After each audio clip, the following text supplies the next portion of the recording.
দেখলেন যে মাননীয়া মমতা বন্দ্যোপাধ্যায় তিনি একটা ভাষণে বললেন যে ব্রিগেড ব্রিগেড ময়দানে বা 1 লক্ষ মানুষ যে গীতা পাঠের অনুষ্ঠানে একজন ভেজ নন ভেজ প্যাটিসোলাকে কেন্দ্র করে যে গন্ডগোলটা ঘটে গেল, সেই গন্ডগোলকে অনুসরণ করে কিছু উগ্রবাদিত্ব আরএসএস এর সদস্যরা তারা ওই গরিব অসহায় প্যাটিসোলাকে নন ভেজ ও ভেজ চিকেন আপনার প্যাটিস বিক্রেতাকে তিনি না বুঝে ওখানে যাওয়ার কারণে তাকে কান ধরে উঠবোস করানো হয় আর নির্মমভাবে তাকে মারাও হয়।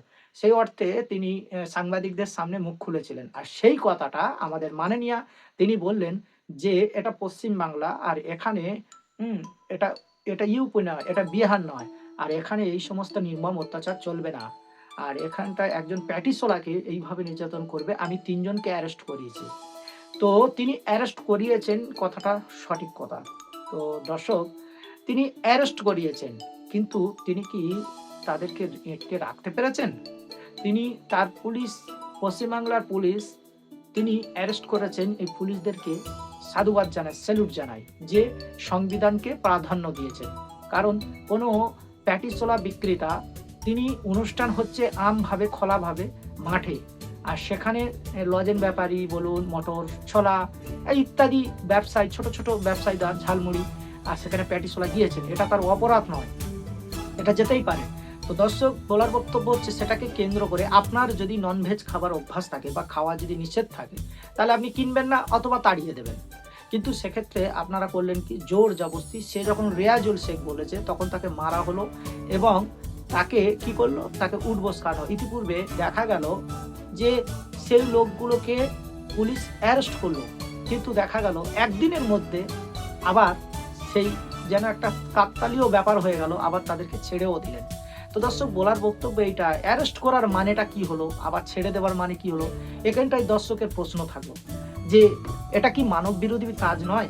একটা মানুষ যদি ন্যূনতম অন্যায় করে, ম্যাক্সিমাম তার বেশ কিছুদিন সে কিন্তু লোকাপে থাকে বা জেল খাটে। কিন্তু দেখা গেল মানব বিরোধী কাজ করলো। তারপরে যে সাবজেক্টটা ইম্পর্টেন্ট মনে করে দিদি তিনি পরিষ্কার জানিয়ে দিলেন যে আমার রাজ্যে এইরকম নোংরামো চলবে না।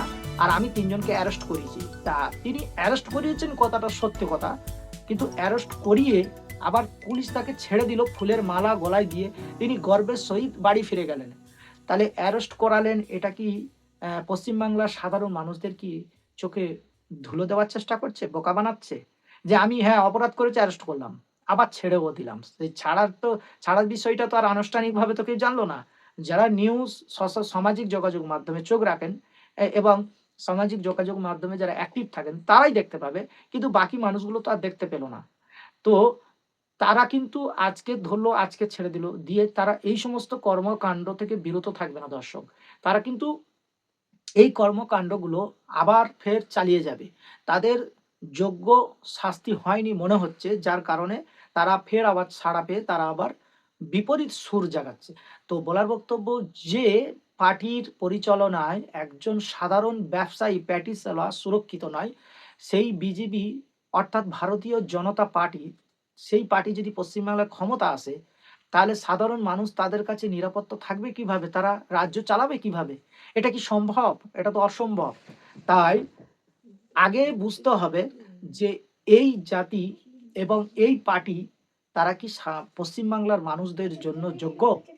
এবার যার, যার ভোট দেবার অধিকার যার, যার নিজ, নিজ ব্যক্তিগত ব্যাপার। আপনাদের যেখানে ভালো লাগবে আপনারা ভোট দেবেন এবং যেই পার্টি আসুক না কেন, প্রত্যেকটা পার্টির কাছে অনুরোধ, আপনারা উন্নয়ন করুন আর মানুষের জন্য মানবিক হন। নিজ, নিজ স্বৈরাচারী শাসন করে কোনো রাজ্য উন্নয়ন কেউ করতে পারেনি, কোনো রাষ্ট্রও উন্নয়ন করতে পারেনি। তার উত্থান থাকলে নিঃসন্দেহে তার পতনও রয়েছে। তো দর্শক, একদিকে মাননীয়া তিনি বললেন আমি অ্যারেস্ট করেছি, আবার তার পুলিশ কিন্তু সেই দিনে তাকে জামিনও দিয়ে দিলেন, ছেড়ে দিলেন।